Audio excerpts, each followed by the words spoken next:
Bonjour les amis, j'espère que vous allez bien. Eh bien, aujourd'hui il fait vraiment pas beau. Hein. Non, il y a du vent, c'est une horreur. Bon, il pleut pas pour l'instant. Ils annonçaient de la pluie. Oui. Donc, comme tous les jours, le petit rituel, hein, aller voir les semis. Bon, là, rien n'a changé, hein, c'est toujours pareil. Et oui, aujourd'hui, on va aller voir les autres semis. Il y a pas mal de choses à dire dessus, oui. Et aussi, je vais répondre à certaines questions. Parce que, c'est important. Alors, on va rentrer à la maison pour ça. Oui. J'ai bien fait de plier l'escabeau, au moins il tombera pas sur la serre. Hein. Donc le premier sujet qu'on va évoquer, ça va être les planches. Oui, et je crois que j'ai des choses à dire dessus. Donc voilà, on est bien au chaud, à l'abri du vent et de la pluie qui arrive. Oui. Donc, on va attaquer le premier sujet. Alors le premier sujet, excusez-moi. Le premier sujet, eh bien tout simplement, c'est les planches du patis par terre que j'ai créées hier. Oui, j'ai eu pas mal de commentaires concernant le traitement de ces planches pour les conserver. Et je suis tout à fait d'accord, hein, c'est pas un problème, ça j'étais au courant. Mais donc en fait, si vous voulez les conserver, c'est pas compliqué. Faut le faire quand même. Donc vous prenez un chalumeau et vous venez passer la flamme sur le bois. Pas à le noircir comme du charbon, hein, juste une pellicule sur le bois. Après, vous passez un coup de chiffon et dessus vous venez appliquer un mélange d'huile de lin et de térébenthine. Vous appliquez bien, vous attendez que ça sèche, vous en remettez, je pense, 2-3 couches. Hein. Oui, au moins. Donc ce traitement-là permet justement d'imperméabiliser un peu, enfin même beaucoup d'ailleurs des fois, en tout début, beaucoup la planche, ce qui fait que ça pourrira moins vite. Donc ça, c'est au cas où vous voulez les conserver. Sauf que moi, je veux pas les conserver. Et je l'avais dit dans l'autre vidéo avant, mais bon, je pense que vous n'avez pas entendu. C'est qu'en fait, moi, je veux que ce soit du temporaire. Ça, c'est des trucs que je veux que ça dure qu'1 an. Je veux le faire en dur, moi. Je veux le faire en quelque chose qui va rester dans le temps.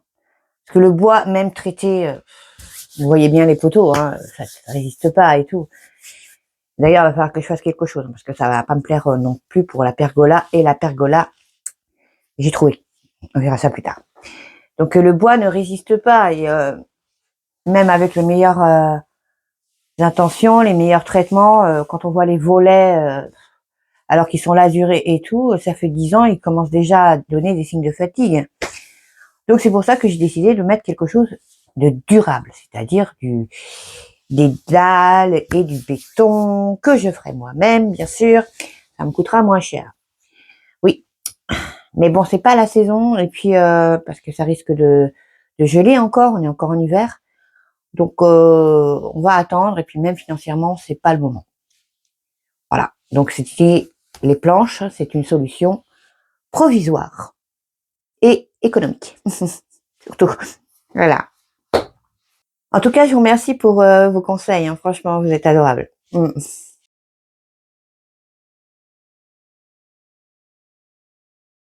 Donc, deuxième sujet. Je ne savais pas que ça aurait pu intéresser. C'est en fait, si on veut me suivre, c'est combien ça coûte la pergola. Alors, j'ai fait le total. Hein, la pergola à légumes, je parle.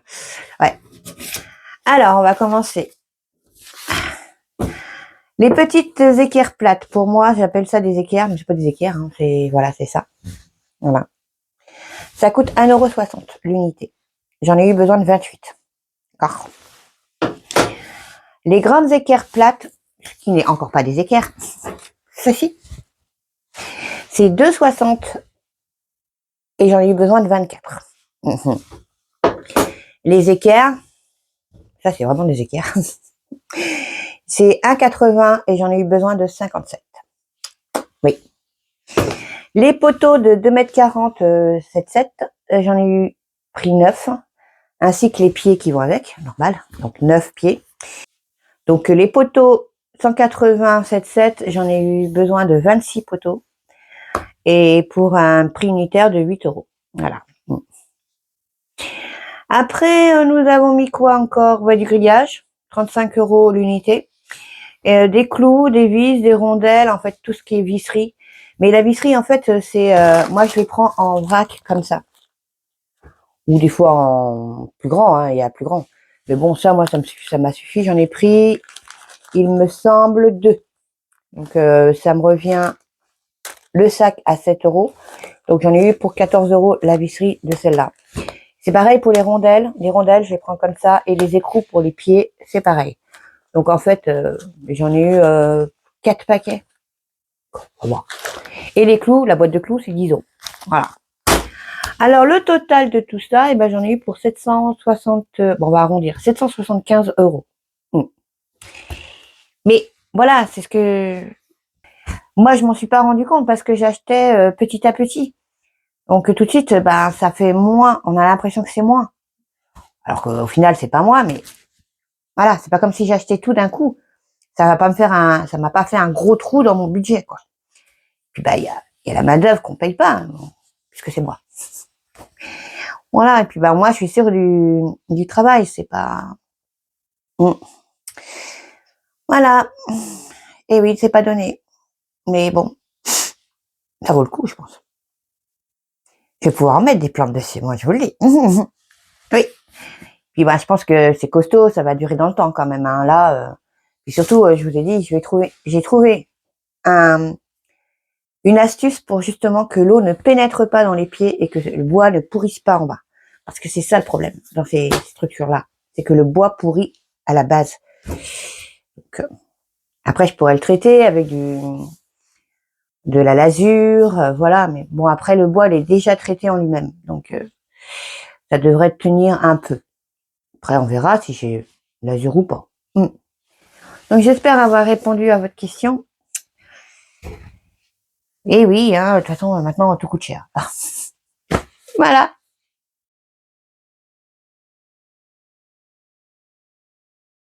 Je viens d'avoir une question, d'ailleurs. Merci. M'a demandé qu'est-ce que la culture en bac, comment ça se passe? Bah, moi, j'aime pas. Enfin, les pots, en fait. Tout ce qui est en pot, bac, jardinière. Je trouve, sincèrement, que ça pousse beaucoup moins bien. Il y a forcément une raison. Et en fait, quand je me suis renseignée par rapport à certaines personnes qui cultivent en bac, en fait, ils mettent pas que du terreau. Ils mettent un tas de choses dedans. Ils mettent, par exemple, déjà en bas, ils mettent un grillage pour pas que les rongeurs y montent. Parce que oui, les rongeurs, ça crapahute partout, hein. Donc, un grillage. Ensuite, bah, il y a des cartons, des déchets, des vieux morceaux de bois décomposés, des épluchures. En fait, ils font une sorte de compost en bas. Après, ils rajoutent de la terre du jardin, du terreau, du fumier. Ils mélangent tout ça, puis après, ils laissent le temps de faire, voilà, la décomposition des éléments, tout simplement. Ce qui nourrira la plante. Mais après, on va pas faire ça dans un pot comme ça ou dans une jardinière, hein, comme ça, hein, non. Alors pourquoi en fait dans le terreau, ben peut-être je pense qu'on ne donne pas assez à manger aux plantes. Parce que on pense que hop le terreau, on met du fumier et puis hop c'est parti. Mais non en fait, je pense que on devrait redonner à manger aux plantes plus régulièrement avec des engrais coup de fouet et puis voilà. Mais c'est vrai que moi c'est une culture que j'aime pas trop en bac. Vous voyez l'anémone, elle était en bac, ben j'ai trouvé un espace pour la mettre et croyez-moi je l'ai mis en pleine terre, hein. Oui, je trouve qu'elle se plaise beaucoup mieux. Puis rien ne vaut la terre du jardin. Oui. Mais en bac, c'est ça le problème, c'est que quand vous mettez en bac, la terre du jardin, elle devient très très très compacte. C'est pour ça qu'il est important de la mélanger avec du terreau, du fumier. Voilà. J'espère que j'aurai répondu à cette question. Après, je me suis intéressée à ce sujet-là, tout simplement parce que je ne vais pas aller en rajeunissant. Un jour, je ne pourrai plus être à quatre pattes dans le jardin. Donc, ce sera peut-être une solution qui me conviendrait.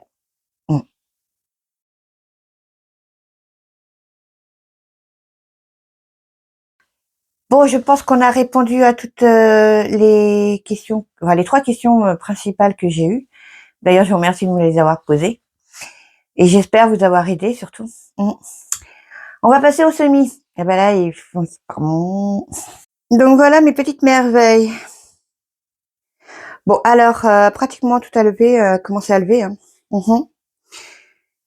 Ouais, mais ça, c'est les tomates. Vous voyez? Au départ, je pensais qu'elles filaient et tout. Hein. Bon, déjà, elles sont... Ouais. Parce qu'on trouve qu'elles sont vachement blanches. Hein. Bon, il y a un peu de violet, mais bon, c'est... Là, voilà, le semis de tomates.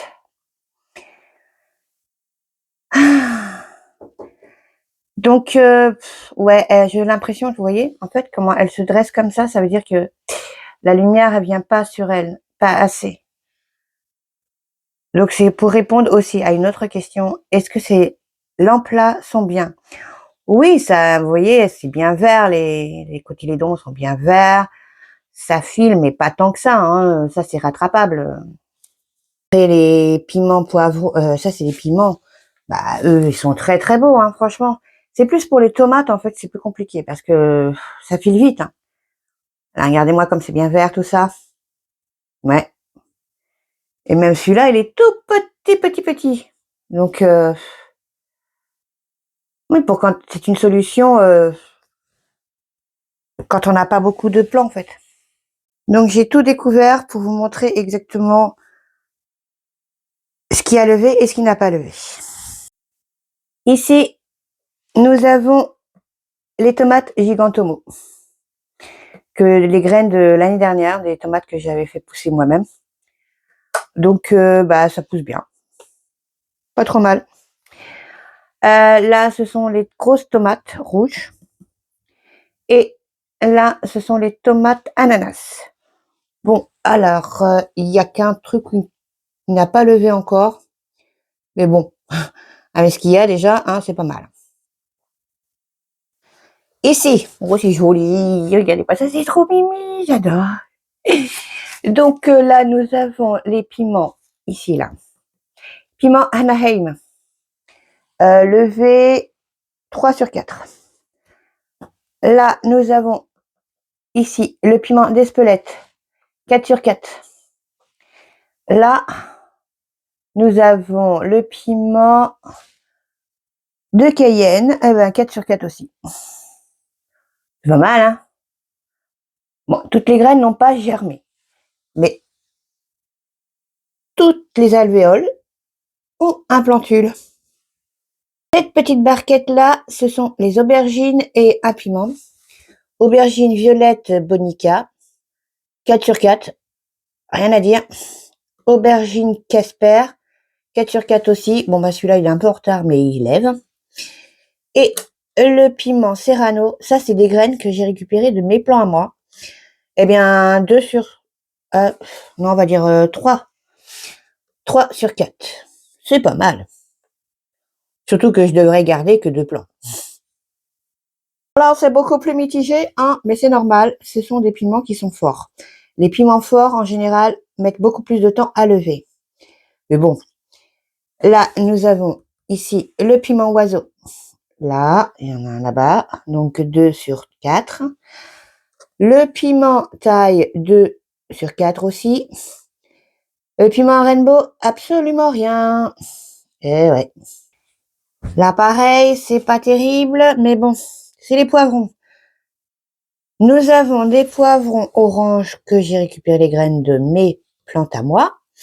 Donc là, nous avons 2 sur 4.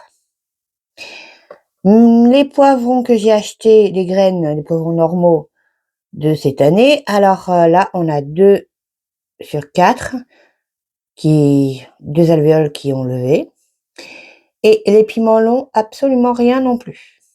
Les poivrons longs. Ça va, c'est pas mal, hein. Ouais. Après, j'ai l'impression que les poivrons sont plus longs à germer que les piments. Bon, les tomates, on n'en parle pas, hein. Vous voyez, hop là. Et oui, je trouve que il y a beaucoup de plants pour de si petites lampes. C'est ce que je vous dis. Elles se font le job, hein, la preuve. Après, même si c'est un peu plus haut, ça se récupère. Je vous montrerai comment je vais faire. Mais il n'y a rien de grave là-dedans, hein, non, non. Le seul truc, c'est qu'elles n'ont pas la même texture que quand elles poussent à l'extérieur, les tomates. Parce qu'un pied de tomate, quand elle lève à l'extérieur, c'est bien violet, c'est bien trapu et tout. Là, vous voyez, c'est tout fin, c'est pas... Ah, c'est une expérience. Hein. Alors, j'ai pris quoi? Bah, j'ai pris...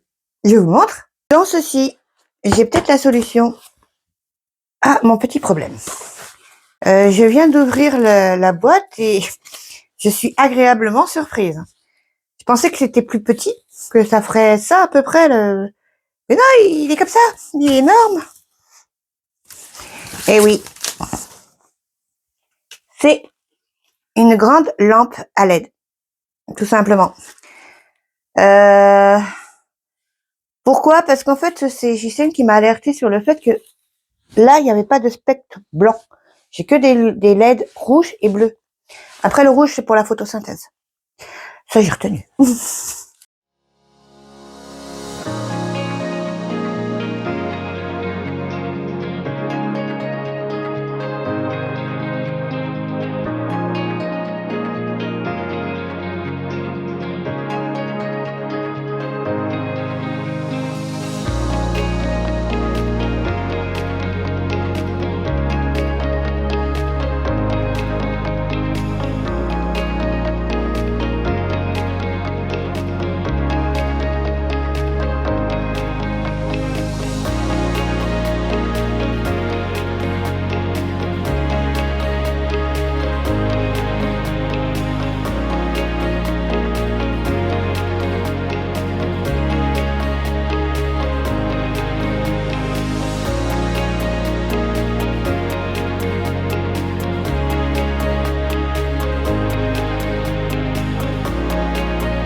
C'était casse-pied à faire, hein? Oui. Donc, bah maintenant, j'ai plus qu'à bien fixer ça et le relier et tout et tout. Puis je vous expliquerai après exactement ce que j'ai fait. Enfin, si je trouve la solution, bien sûr.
Bon, déjà, ça fonctionne. Bon, apparemment, il n'y a pas de minuteur intégré, mais c'est pas grave, parce que j'avais déjà prévu de mettre mon minuteur pour les guirlandes de Noël. Comme ça, je vais mettre 16 heures d'affilée, et je n'aurai plus besoin d'y toucher. Mais bon, là, j'ai trouvé... oui, j'ai trouvé déjà le moyen de bien mettre ça, les câbles, de pas les... qui traînent partout, quoi, en fait. Parce que, ça fait pas joli. Ouais. Mais d'abord, petit café, parce que là...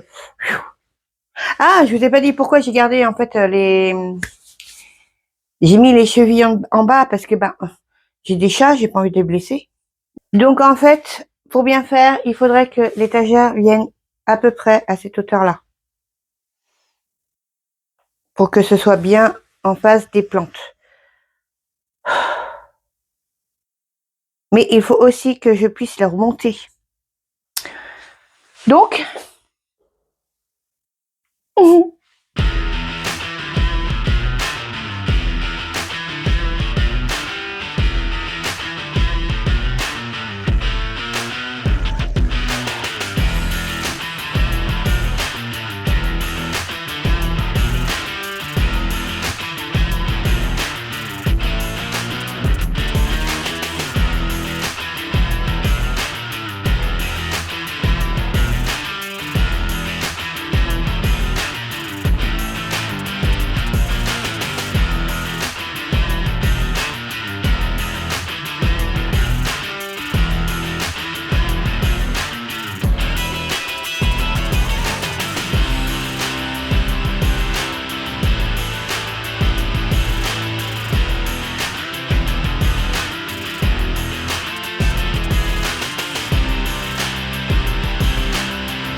bon voilà, une bonne chose de faite.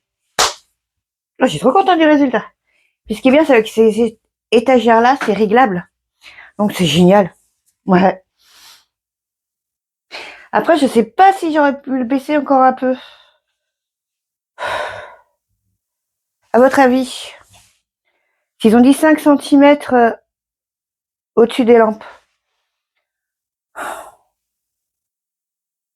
Bon, avec ça, ça m'étonnerait qu'elle file quand même.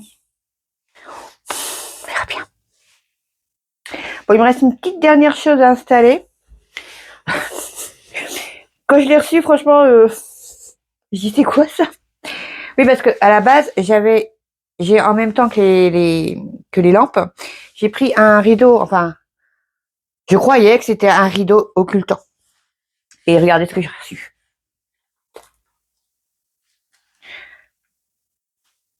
Ouais. Ah c'est sûr que c'est bizarre. On va essayer.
Ouais, ça occulte, mais pas tant que ça, parce qu'on voit à travers. On voit déjà, il y a moins de lumière. Puis peut-être que ça va permettre aussi à la lumière de se refléter. Je pense que l'année prochaine, je ferai mieux. Mais déjà, c'est pas mal, hein. Ouais. Là, je pourrais mettre plus de plans, parce qu'il y en a partout de la lumière. Donc ça, c'est cool. Après, les autres petites lampes, pour dépanner, pour des petits plans, des trucs comme ça, c'est génial, hein. Franchement, comme moi l'année dernière, bon, après, elles ont vite fini dans la mini-serre, après. À cause de mes chats, surtout, parce qu'ils dormaient dessus. Super, hein, pour mes plans. Donc, ouais, c'est bien. Moi, je trouve je suis contente. Et je viens de remarquer, il y a un truc, c'est que, en fait, depuis que j'ai mis ça, la température à l'intérieur, elle a super monté. On était à 22 et quelques, et là, on est à 25. En fait, c'est vachement isolant, quoi. Ça fait un peu comme une couverture de survie. Mais est-ce que j'en ai vraiment besoin dans ma serre, enfin, dans ma chambre? Ouais, on verra. Bon, bah, je vais arrêter la vidéo pour aujourd'hui. Bon, ce sera une vidéo assez bizarre, hein. Pas beaucoup d'action, beaucoup de blabla. Mais bon, il y a certaines choses que, bah, on m'a demandé, donc j'aimerais bien répondre. Oh, le vent qu'il y a dehors, c'est une horreur. Ah ouais. Ah oui, oui, c'est horrible. Bon. Ah, puis j'ai pile poil en face le visu de ma serre, là. Oh, j'aime pas bien. Bon. Mais quand je vous dis que j'ai un climat breton, tempête, pluie. Ah, mais bon, c'est comme ça. Donc j'espère que cette vidéo vous aura plu quand même et que ben ça vous aura aidé. C'est le but, hein. Et non, je n'ai pas fini de progresser. La preuve, on apprend tout le temps. Et c'est pour ça aussi que c'est génial de vous avoir parce que vous m'apprenez tellement de choses. Eh oui, tout le monde ne connaît pas tout sur tous les sujets, donc c'est génial. Donc je vous remercie beaucoup. N'hésitez pas à liker si vous aimez la vidéo et peut-être que je referai une vidéo si ça vous a plu sur les réponses et questions. Voilà, si vous avez des questions à me poser et tout, on pourrait faire ça une fois de temps en temps. Comme ça, bah, on se tient en courant. Et puis moi aussi, hein, la bière, je vous en pose, hein, des questions. La preuve, sur la hauteur de l'étagère, j'ai un doute, hein. Parce que moi, on m'a bien dit qu'il fallait mettre une hauteur de 5 centimètres au début. Mais bon, j'ai pas de cramer les plans, alors je sais pas trop. On verra bien. Bon, bah, cette fois-ci, je vous laisse. Gros gros bisous à tout le monde. À bientôt. Je sais pas quand maintenant, mais à bientôt.